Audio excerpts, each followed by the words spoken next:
मुफस्सिल थाना क्षेत्र स्थित ज्वाला मेहता के मामले पर आज अधिवक्ताओं के एक दल ने शांतिपूर्ण विरोध मार्च किया और गया व्यवहार न्यायालय से यह विरोध मार्च निकलकर सीधे समाहरणालय पहुंचा, जहां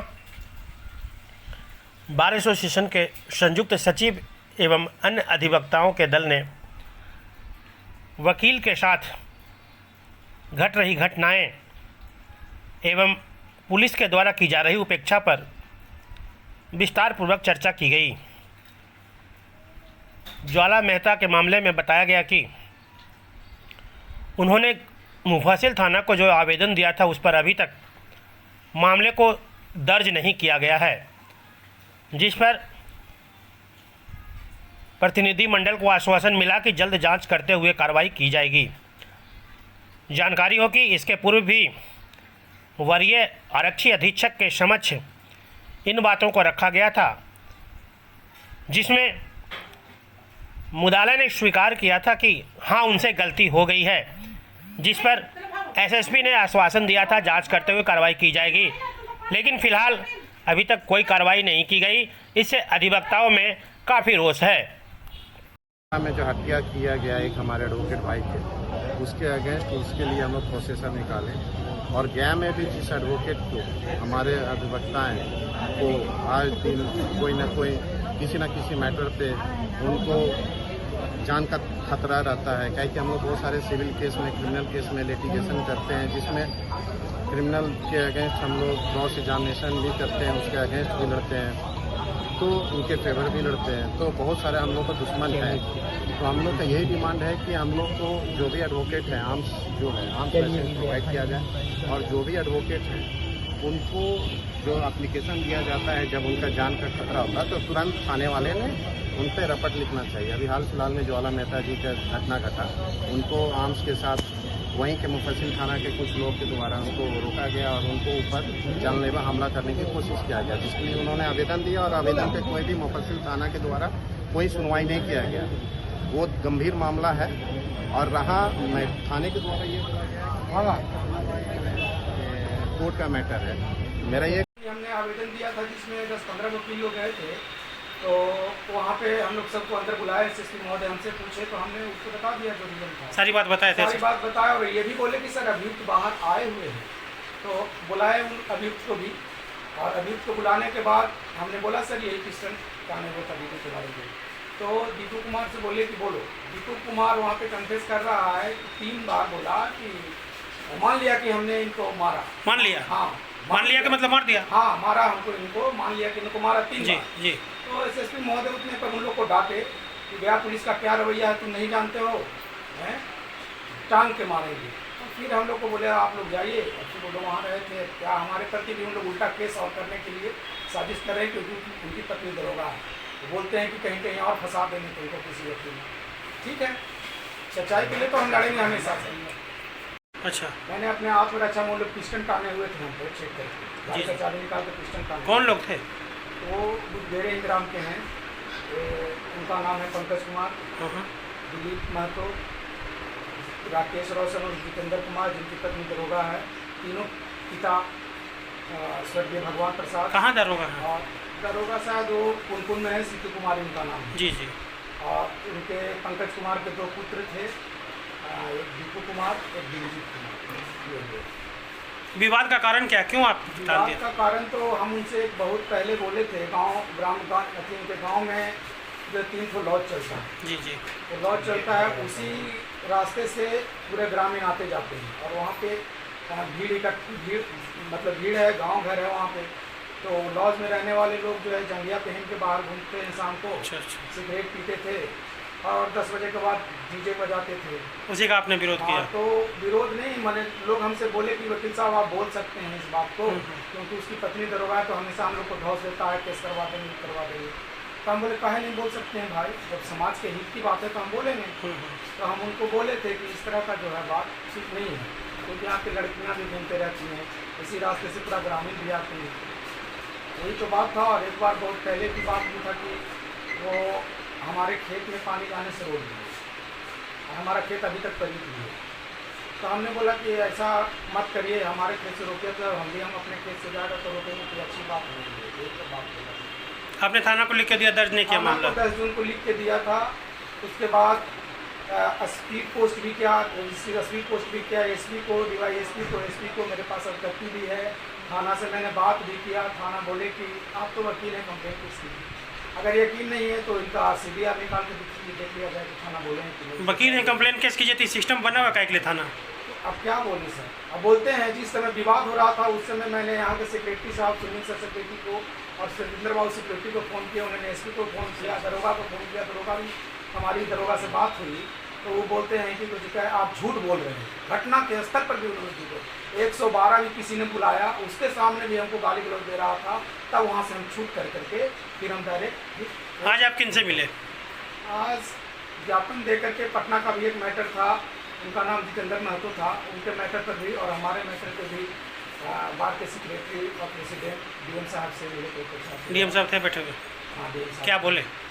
अब उन लोग 5 आदमी को ही अंदर बुलाए थे, आप नहीं थे उसमें? क्या वार्तालाप हुई, हम बाहर ही रह गए थे।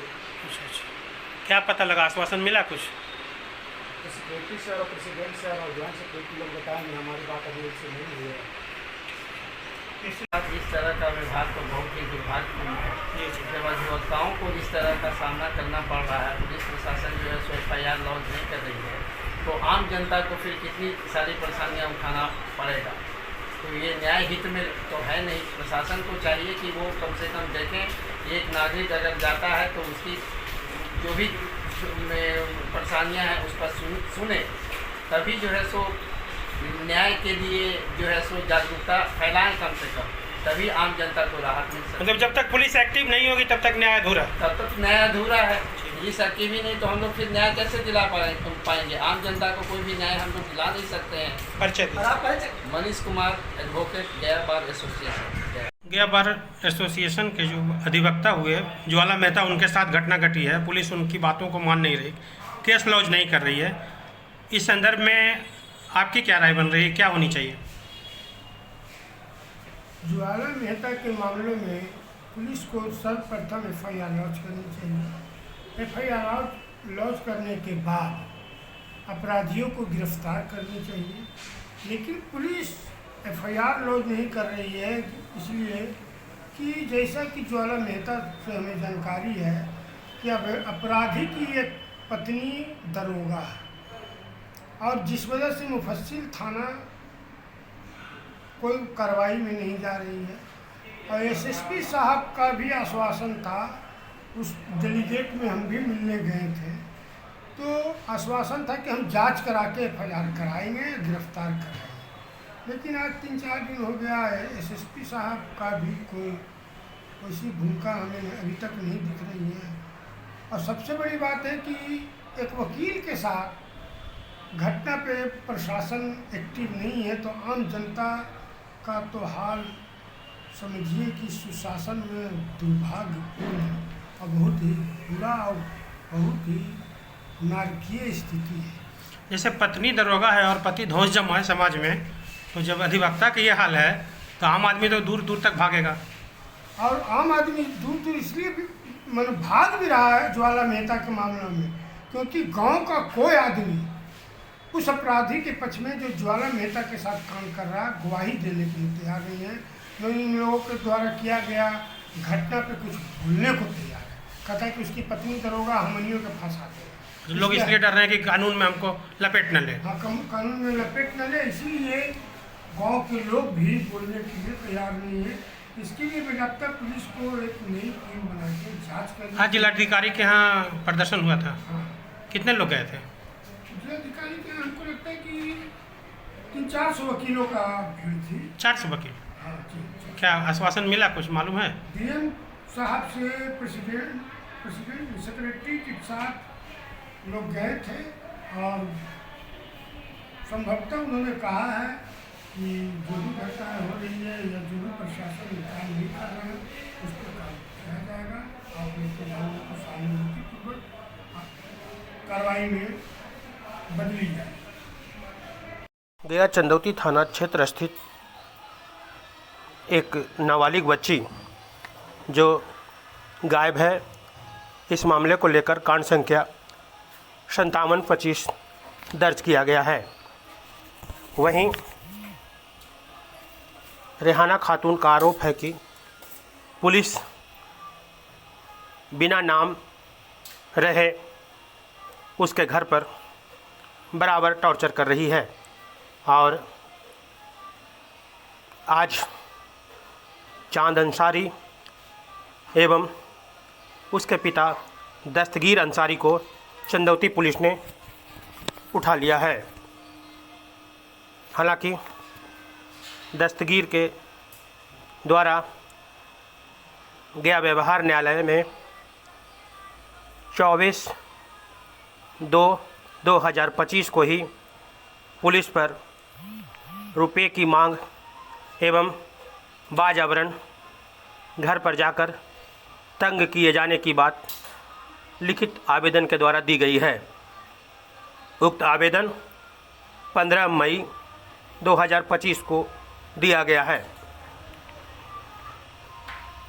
वहीं रेहाना के द्वारा भी मुख्यमंत्री बिहार एवं डीजीपी को इस संबंध में इतला कर दिया गया है।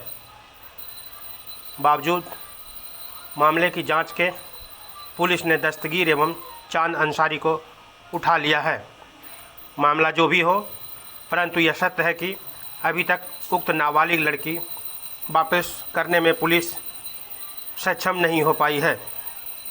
इस संबंध में थानाध्यक्ष चंदौती से पूछे जाने पर उन्होंने कहा है कि अनुसंधान के क्रम में उठाए गए व्यक्ति के नाम की चर्चा हुई है, जिसे वरीय अधिकारियों के निर्देश पर ही उसे उठाया गया है।